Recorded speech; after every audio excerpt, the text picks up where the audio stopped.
जय मसीह की प्रिय भाइयों और बहनों। आज हम एक बहुत ही शक्तिशाली विषय पर बात करेंगे। मसीह में आगे तेजी से बढ़ने का उपाय। कहीं बार हम प्रभु में चलना तो शुरू करते हैं, लेकिन बीच में ठहर जाते हैं। हमारा आत्मिक जीवन आगे बढ़ नहीं पाता।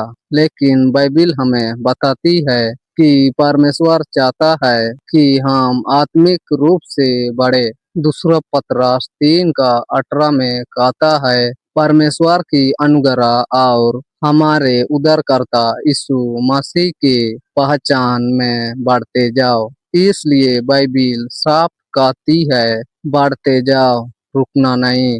आज हम जानेंगे बाइबिल का 5 उपाय जिनसे आप मसीह में तेजी से बढ़ सकते हैं। यूना 8:31 से 32 में कहता है, यदि तू मेरे वचन में बने रहो तो सचमुच मेरे चेले हो। मसीह में बढ़ने की पहली शर्त है हर दिन बाइबिल पढ़ना और उस पर मनन करना। वचन हमारा आत्मिक भोजन है। जैसा शरीर बिना भोजन के कमजोर हो जाते हैं, वैसे ही आत्मा बिना वचन के निर्बल हो जाती है। भजन संहिता 1:2 से 3 में कहता है, धन्य है वह मनुष्य जो युवा की व्यवस्था पर ध्यान करती है। वह जल के किनारे लगे पेड़ के समान है। तो भाइयों, रोज बाइबिल पढ़िए, उस पर मनन कीजिए और जो लिखा है उससे जीवन में अपनाइए। तभी आप आत्मिक रूप से मजबूत और बढ़ते हुए दिखोगे। दूसरा उपाय, पहला थिस्सलुनीकियों 5:17 में कहता है, निरंतर प्रार्थना करते रहो। प्रार्थना आत्मा का सांस है। जब आप लगातार प्रार्थना करते हो तो परमेश्वर आपकी आत्मा को नई जोश देगी। तो परमेश्वर आपका आत्मा को नया जोश देगा। याद रखिए, प्रार्थना से दिशा मिलती है, प्रार्थना से आत्मिक शक्ति मिलती है और प्रार्थना से बंधाएं टूटती है।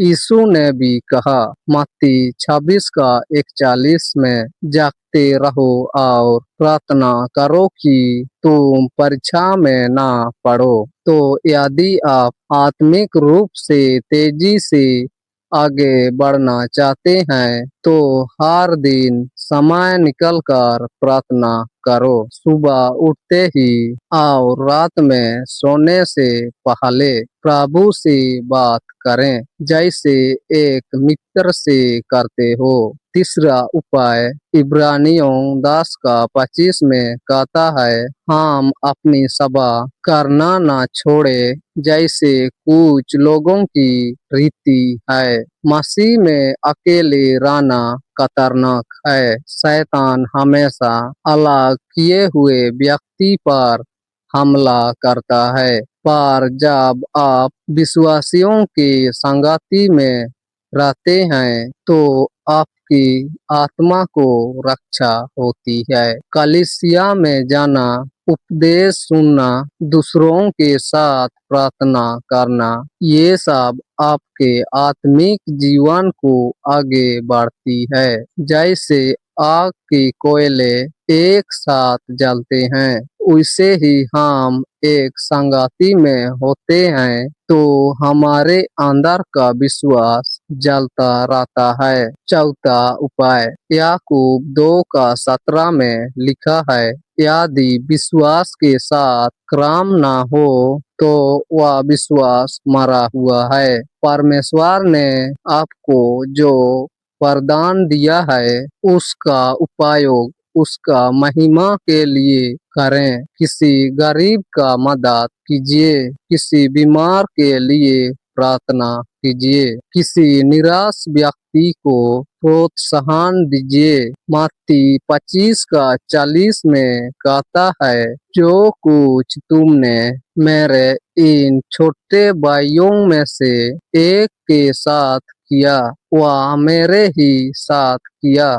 जब आप दूसरों की सेवा करते हैं तो परमेश्वर आपका आत्मिक जीवन को ऊंचाई पर ले जाता है। पांचवा उपाय इफिसियों 5:18 में कहता है, आत्मा से भरते जाओ। पवित्र आत्मा ही हमें आगे बढ़ने की शक्ति देती है। वही हमें सिखाता है, समझाता है और गवाही देता है कि हम परमेश्वर का संतान हैं। हर दिन प्रार्थना कीजिए, हे प्रभु मुझे आज अपने आत्मा से भर दे ताकि मैं तेरे मार्ग में चल सकूं और तेरी इच्छा पूरी कर सकूं। जब आप आत्मा से भरे रहेंगे तो डर, कमजोरी और आलस्य सब भाग जाएगा।